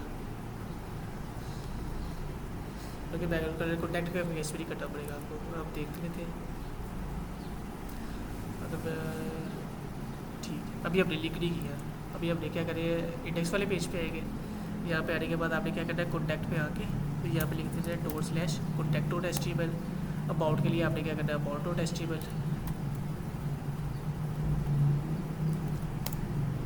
और शॉप वाला पेज हमने नहीं बनाया, अभी हम यहाँ पे लिख देते हैं shop.html, लेकिन हमें पेज अभी नहीं बनाया हुआ शॉप वाला, तो मैं यहाँ पे लिख देता हूँ shop.html। तो अभी हमने पेज नहीं बनाया, जब बनाएगा तो पेज पे क्लिक करेगा उस पेज पे चला जाएगा। ठीक है, अब हमने क्या करना है, इस हेडर को कॉपी करना है यहाँ से, और यही हेडर जो इंडेक्स पेज पे लगा हो, आपने सभी पेजेस के ऊपर यही हेडर लगाना है। अपने बॉडी पे जाना है दूसरे सेक्शन की, अबाउट पेज के जाके अंदर जाके आपने पेस्ट किया, कॉन्टैक्ट वाले पेज पे भी जाके आपने इसको पेस्ट कर देना है, और लॉगिन वाले पेज पे जाके इसको पेस्ट कर देना है। तो अब देखिए होम पे क्लिक करेंगे, ये होम पेज पे चला गया। अबाउट पे क्लिक किया तो ये अबाउट पेज पे गया। अबाउट पेज पे अभी हमने कुछ नहीं ऐड किया हुआ है। शो पेज पे गए, शो पेज में हमारे पास एग्जिस्ट नहीं करता, इसलिए उसने ऐड दे दिया हमें। इसी तरीके से कॉन्टैक्ट पे क्लिक किया तो ये कॉन्टैक्ट पेज पे चला गया। लॉगिन पे क्लिक करेगा तो लॉगिन पेज पे जाएगा, लेकिन वो पोजीशन का इशू है इसलिए वो लॉगिन पेज पे नहीं जा रहा। अभी हम क्या करें, दोबारा होम पे यहाँ से बैक करेंगे, अब लॉगिन पे क्लिक करेंगे तो ये लॉगिन पेज पे वापस चला जाएगा। ठीक है, अब हम अबाउट पेज को भी थोड़ा सा डिज़ाइन कर लेते हैं और शो पेज को भी थोड़ा सा डिज़ाइन कर लेते हैं। अभी होम पेज के ऊपर हमने कुछ नहीं लगाया, होम पेज के ऊपर भी थोड़ा सा सेक्शन लगा देते हैं। ये सेक्शन हम लगा देते हैं होम पेज के ऊपर। ठीक है, ये वाला लगाते हैं। ठीक है, इसको कॉपी किया हमने। अब होम पेज हमारा कौन सा है, ये इंडेक्स वाला जो पेज है ये हमारा होम पेज है, ये अबाउट का पेज है, ये कॉन्टैक्ट का पेज है और ये लॉगिन का पेज है। आपने इंडेक्स के ऊपर लगाना है तो होम पेज के ऊपर आगे हेडर लगा हुआ है। अब इस पेज का नाम हम रख देते हैं प्रोडक्ट स्क्रीनशॉट रख देते हैं। को बैट ऐड किया,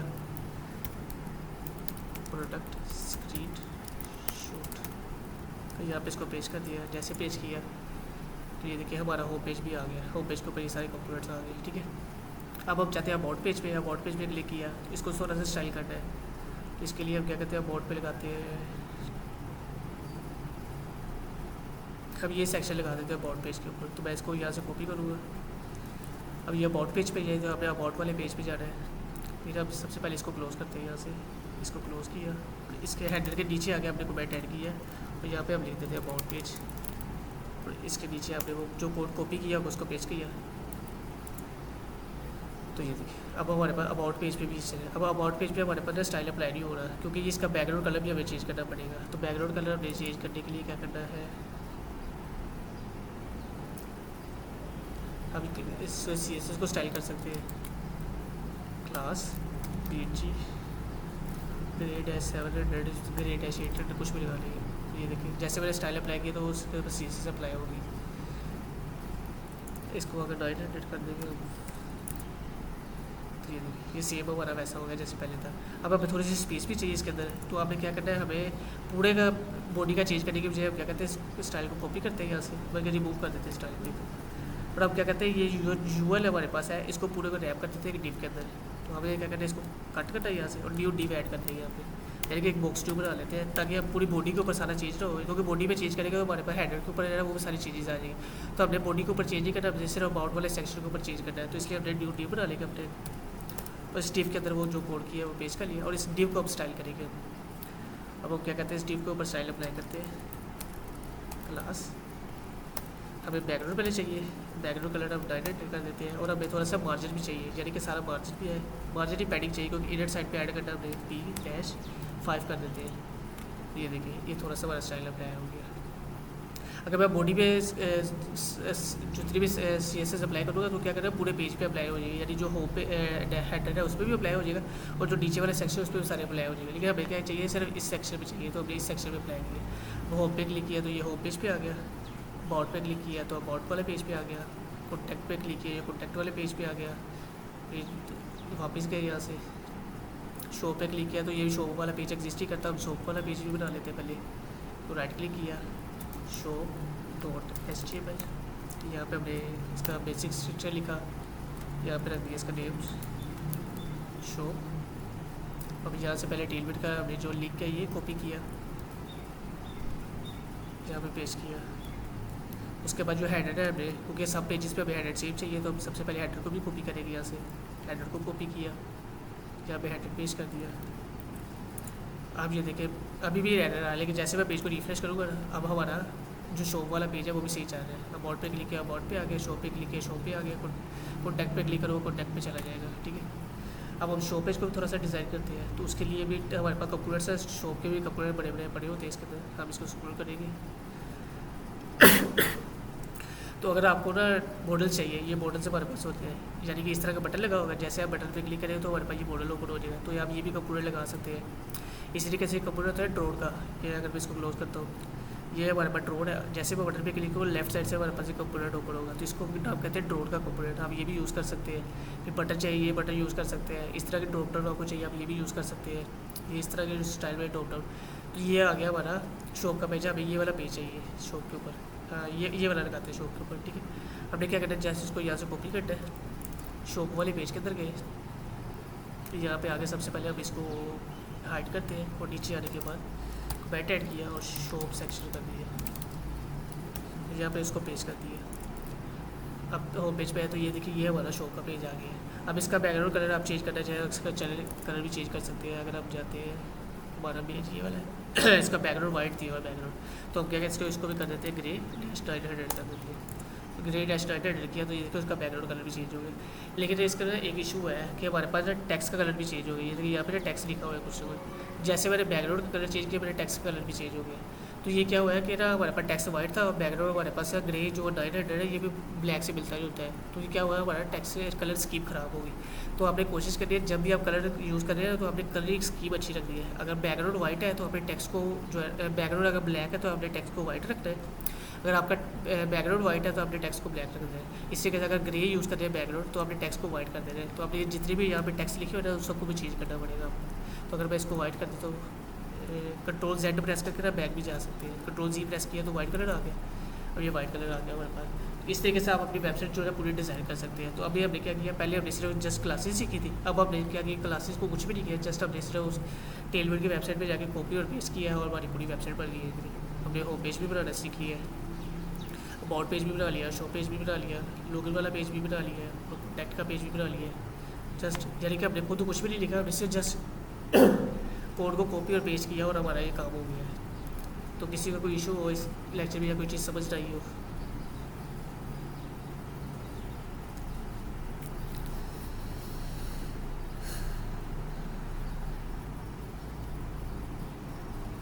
किसी का कोई क्वेश्चन? नहीं सर। No sir. ओके, अब आपके लिए ना कल के लिए एक असाइनमेंट है और आज भी सिर्फ 30 स्टूडेंट्स से अभी तक असाइनमेंट जमा गई, बल्कि एक और की चार स्टूडेंट्स से जस्ट अपनी असाइनमेंट जमा करवाई है। तो आप लोग इस चीज़ को सीरियसली ले रहे हैं। काम आप अगर प्रैक्टिस नहीं करेगा आपको ये चीज़ें नहीं आएगी समझ, भूल जाएगी सारी चीज़ें अगर प्रैक्टिस नहीं करें। तो प्रैक्टिस के साथ साथ करें। जो मैंने लास्ट असाइनमेंट दी हुई थी वो मंडे तक का टाइम है, अपने मंडे को सबमिट करवानी है। और आज वाली असाइनमेंट ये है कि मैंने ये जो पेजेस बनाए हैं ना सारे, ये वाले अभी अपने पेजेस बनाए हैं, आपने भी सेम इसी तरीके से पूरी वेबसाइट बना के मुझे दिखानी है। सेम ऐसी वेबसाइट जो मैंने अभी बनाई है आपके सामने, ये होम पेज वाली, शो पेज वाली, कॉन्टैक्ट वाला पेज है, लॉगिन पेज है। आपने इसके साथ क्या करना है, एक रजिस्टर पेज भी बनाना है और एक आपने क्या बनाना है इसके अंदर मैं दिखा देता हूँ आपको। और आपने क्या करना है, एक आइकन लगाना है यहाँ पे एक आइकन हो, उसको आइकन को बटन बना देना है। जैसे मैं बटन के ऊपर क्लिक करूँ तो मुझे ये वाला एरिया शो होना चाहिए, ये वाला। चलिए कि इस तरीके से आपने बटन ऐड करना है। बटन आपने क्या करना है, हेडर के अंदर ऐड करना है। तो उसके अंदर आपने क्या करना है, कार्ट लिख देना। जैसे यहाँ पे लिखना है ओपन ड्रॉर, वहाँ पे आपने जस्ट लिख देना है कार्ट। ठीक है, कार्ड पे आप क्लिक करेंगे तो जैसे कार्ड पे क्लिक करेंगे आपको इस तरह की कार्ड शो होनी चाहिए। तो ये चीज़ भी आपने इसके साथ ऐड करनी है।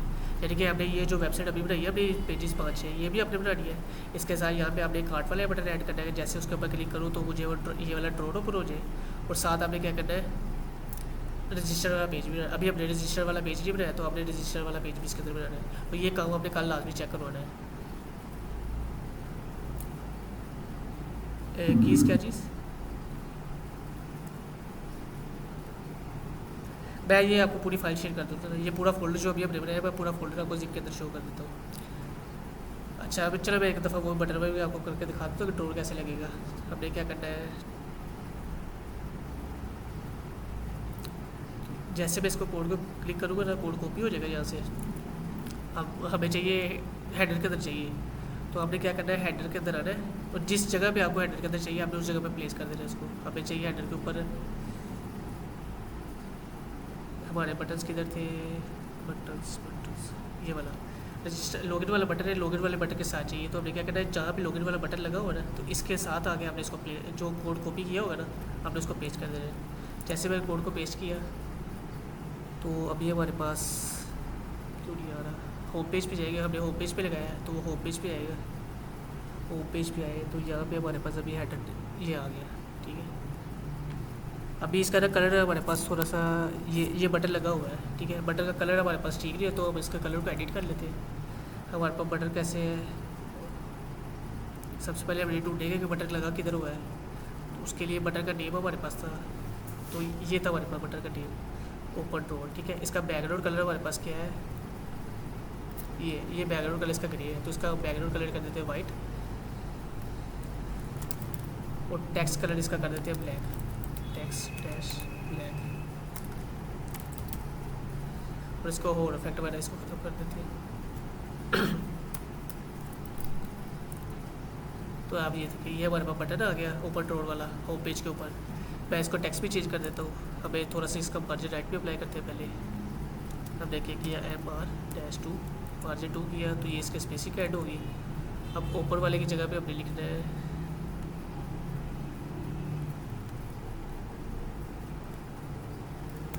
अब यहाँ पे लिख देते कार्ट,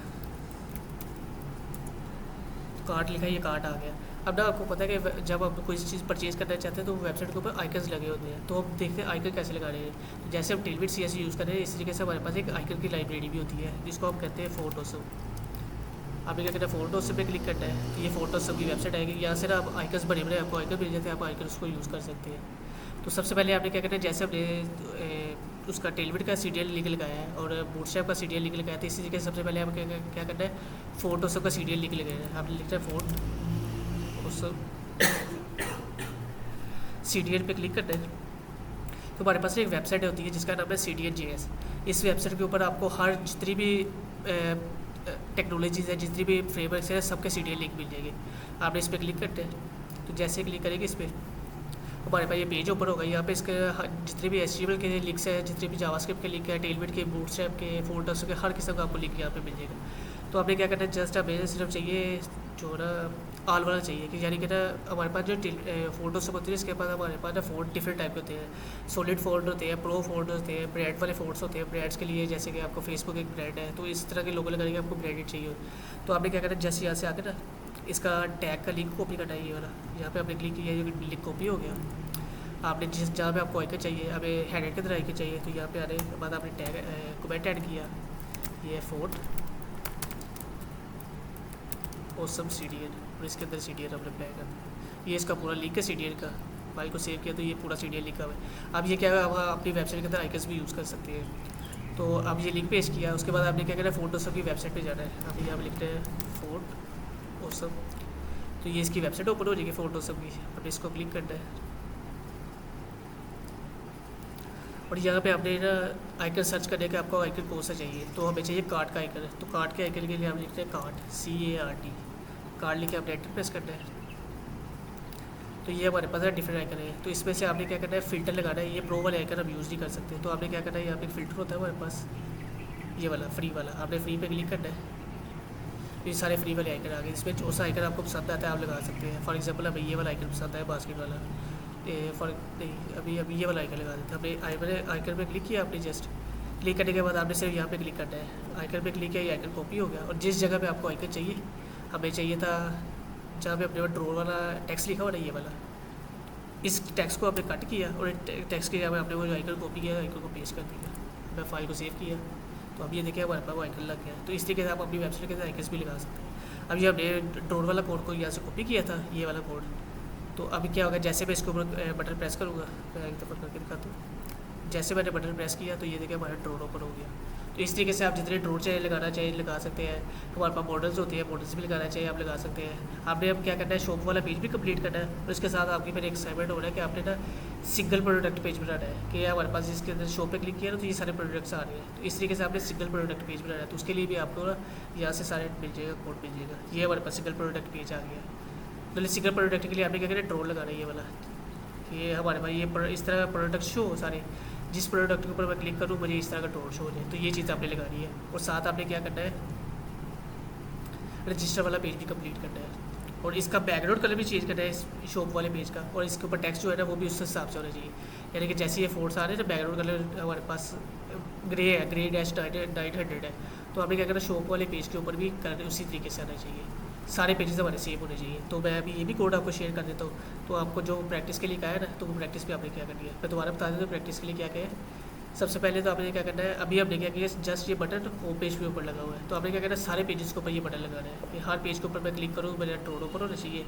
उसके बाद आपने रजिस्टर वाला पेज कंप्लीट करना है, और आपने क्या करना है, हमारे पास ये सारे ना प्रोडक्ट्स शो हो रही है, ये हमारे पास 4 प्रोडक्ट्स हैं, तो इन 4 प्रोडक्ट्स के ऊपर आपने लगाना है वो व्यू वाला, ये वाला, ये जो एरिया शो नहीं हो रहा, हर प्रोडक्ट के ऊपर ये व्यू वाला बटन हो। जैसे व्यू वाले बटन के ऊपर क्लिक करो तो हमारे पास ये वाला एलिमेंट शो होना चाहिए, यानी उसके अंदर हमारे पास ये सारी ऑप्शन आ जाती है, तो ये सारी शो होनी चाहिए। तो ये आपकी असाइनमेंट है, ये आपने कल लाजमी चेक करवानी है। और जो आपका प्रीवियस असाइनमेंट है उसके लिए मैं आपको थोड़ा सा टाइम दे देना, वो आपने मंडे तक सबमिट करवानी है, ठीक है।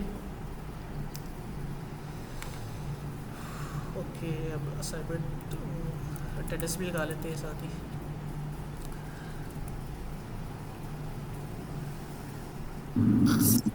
यार मैं जो है ना मोहम्मद उस्मान हूँ अली के नाम से। क्या चीज़? मैं मोहम्मद उस्मान हूँ अली के नाम से। मैंने कहा आपकी आवाज़ नहीं आई। मैं कह रहा हूँ मोहम्मद उस्मान हूँ मैं, लेकिन यूज़र नेम अली शहजाद रखा हुआ। ये मैसेज करके तो बता दें, पंखे की आवाज़ भी है और आवाज़ पे मैसेज करके बता दें जो भी आप कह रहे हैं। इधर मैसेज भी बता दें आप, मैसेज करके।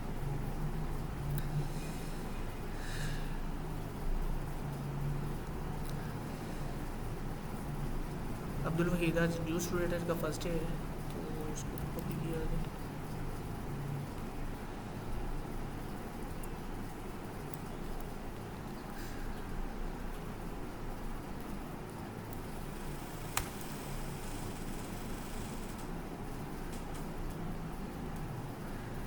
उसके बाद हमारे पास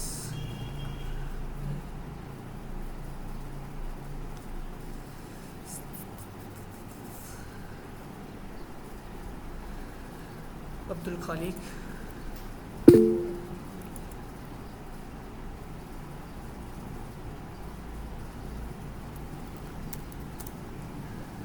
उस बाद ये सबसे पहले उबैदुल्ला है,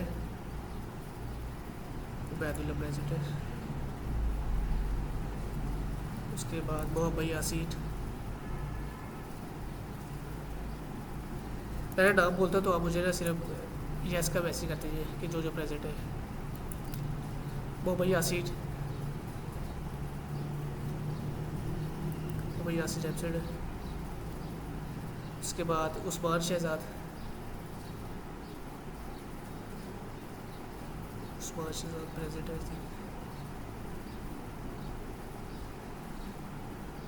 ठीक है।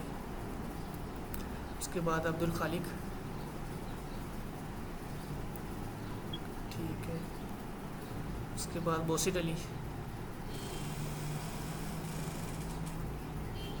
मोहसिन अली प्रेजेंट है, प्रेजेंट। उसके बाद Aroj Ali,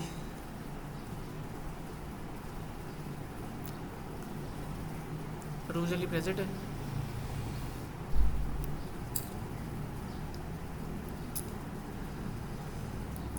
I think present ही है।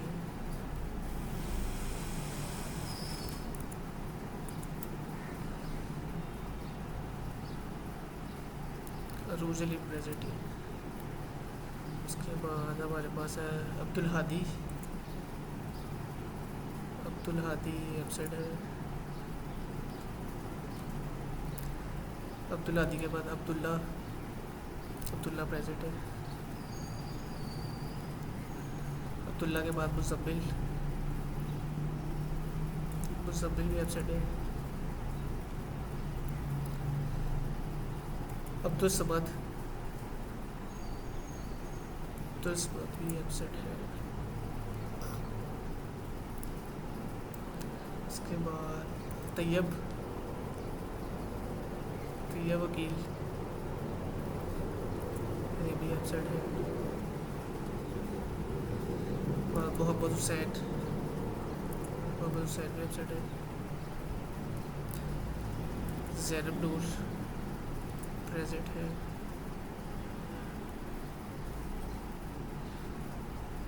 उज़ैर जवेद प्रेजेंट। सर मेरी 6 एब्सेंट को लगी हुई है। क्या चीज़? मेरी 6 एब्सेंट को लगी है। मेरी तो 2 क्लास हुई है, मैंने 2 ही क्लास ली। किसकी है? आपका नाम क्या? उज़ैर। जी जी। ये स्टार्टिंग में आपने क्लासेस ली थी सारी? सर मेरी तो वो आप लेट आए स्टार्ट ही मेरा लेट आए थे आप। वो जी, जी। स्टार्टिंग वाली है वो एब्सेंट कंसीडर हुई है। लेट आए थे आप, यानी कि वो मैंने अच्छा। ऑफ लिख रहा था तो वो एब्सेंट लिख दिए। और उसके बाद आर्नब प्रेजेंट है। ओके ठीक है, आप लेफ्ट कर सकते हैं। मैं आपको अभी जो कोड किया है ये फाइल आपको शेयर कर देता हूँ वो पूरी।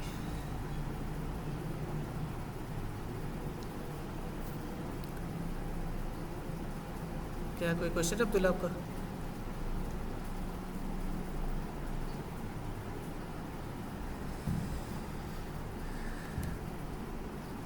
क्लास का टाइम एंड हो गया है, लेफ्ट कर सकते हैं आप।